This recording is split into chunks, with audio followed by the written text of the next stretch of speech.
जय द्वारिकाधीश। यह संवाद शब्दों का आदान प्रदान नहीं है, बल्कि दो आत्माओं के बीच का वह मौन स्पंदन है जो केवल अंतर्मन की गहराइयों से सुना जा सकता है एवं समझा जा सकता है।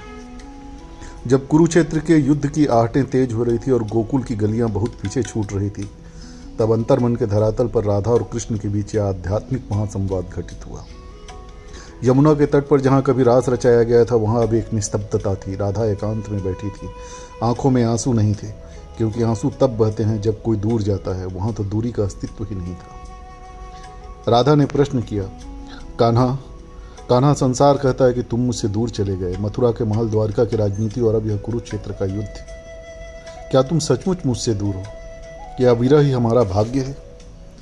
कृष्ण ने कहा, राधे, वही चिरंतन मुस्कान जिसमें पूरे ब्रह्मांड का रहस्य छिपा हुआ होता है। उन्होंने राधे का हाथ अपने हाथ में थाम कर कहा, राधे, विरह तो दो व्यक्तियों के बीच होता है। हम दो कब थे? यदि मैं तुमसे अलग होता तो लौट कर तुम्हारे पास आता क्या? जो सदा से भीतर ही समाया हुआ भला कहाँ जाएगा और कहाँ से आएगा? संसार जिसे मेरा जाना कहता है, वह केवल शरीर का स्थानांतरण था।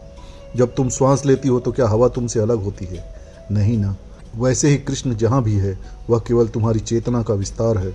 मथुरा में कंस को मारते समय जो शक्ति मेरे हाथ में थी, वह तुम्हारी ही ममता थी। कुरुक्षेत्र में जो गांडीव को जगाएगी, वह तुम्हारी ही प्रेरणा होगी। संसार हमेशा पूछता रहा कि यदि कृष्ण राधा से इतना प्रेम करते थे तो उन्हें रुक्मिणी या सत्यभामा से विवाह क्यों किया, राधा से क्यों नहीं?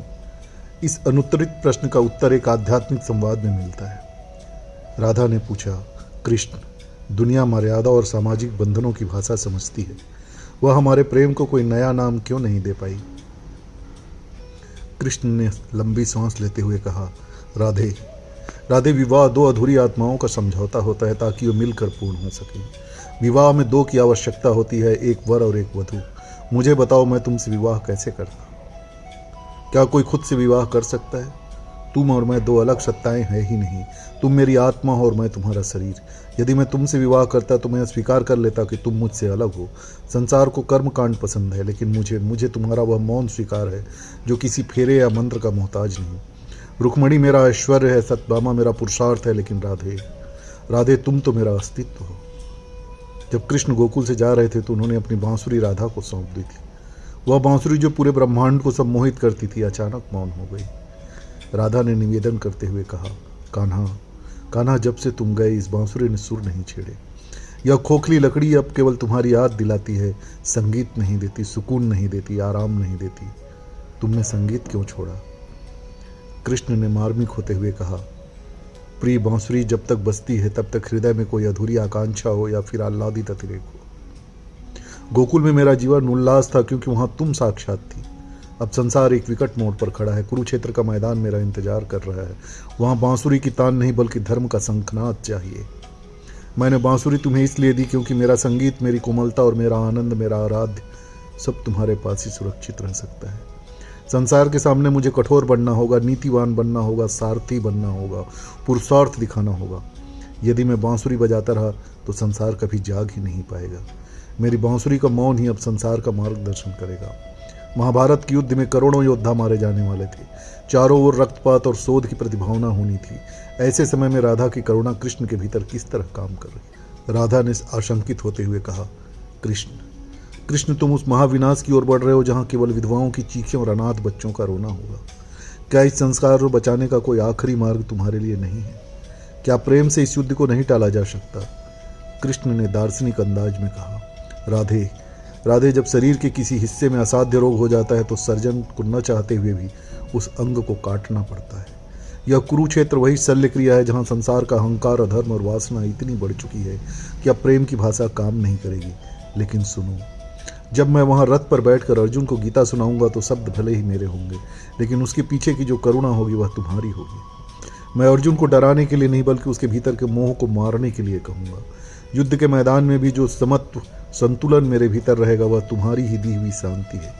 मैं लड़ूंगा क्रोध से नहीं, बल्कि शांत रहकर केवल कर्तव्य भाव से। संवाद के अंतिम चरण में दोनों समय और स्थान की सीमाओं से परे चले जाते हैं। राधा ने कहा, तो कान्हा, इस जीवन का अंत क्या है? जब यह लीला समाप्त होगी तब क्या होगा? कृष्ण ने परम संदेश देते हुए कहा, अंत कुछ भी नहीं है राधे। यह संसार एक रंगमंच है। मैं यहाँ कृष्ण बनकर आया, तुम राधा बनकर आई। कल यह रूप बदल जाएगा, नाम बदल जाएगा, चेहरे बदल जाएंगे, संसार बदल जाएगा, लेकिन जो ऊर्जा हमारे भीतर बह रही है वह शाश्वत है। जब भी इस धरती पर कोई निश्चल प्रेम करेगा वह तुम्हारी आंखों से रोएगा। जब भी कोई न्याय के लिए खड़ा होगा वह मेरी भुजाओं से लड़ेगा। वह देह शांत होगी तो द्वारिका समुद्र में डूब जाएगी, मथुरा का वैभव बिखर जाएगा, लेकिन वृंदावन के कुंजों में हमारा यह आध्यात्मिक संवाद हवाओं में गूंजता रहेगा, हमेशा हमेशा हमेशा। हम फिर से एक हो जाएंगे उसी परम चेतना में जहाँ न कोई कृष्ण है न कोई राधा, सिर्फ एक ही तत्व है। इस संवाद को लिखते हुए मैंने महसूस किया कि राधा और कृष्ण हमारे ही भीतर के दो छोर हैं। कृष्ण हमारा कर्तव्य, कर्म और बुद्धि है, तो राधा हमारा भाव, प्रेम और अंतरात्मा है। जब तक बुद्धि कृष्ण और भाव राधा से नहीं जुड़ती है तब तक जीवन की कोई बांसुरी, कोई सुर बना ही नहीं सकती है, कोई आनंद आ ही नहीं सकता है, और परमानंद वो तो बहुत ही मुश्किल है बिना कृष्ण के, बिना राधा के। जय द्वारिकाधीश।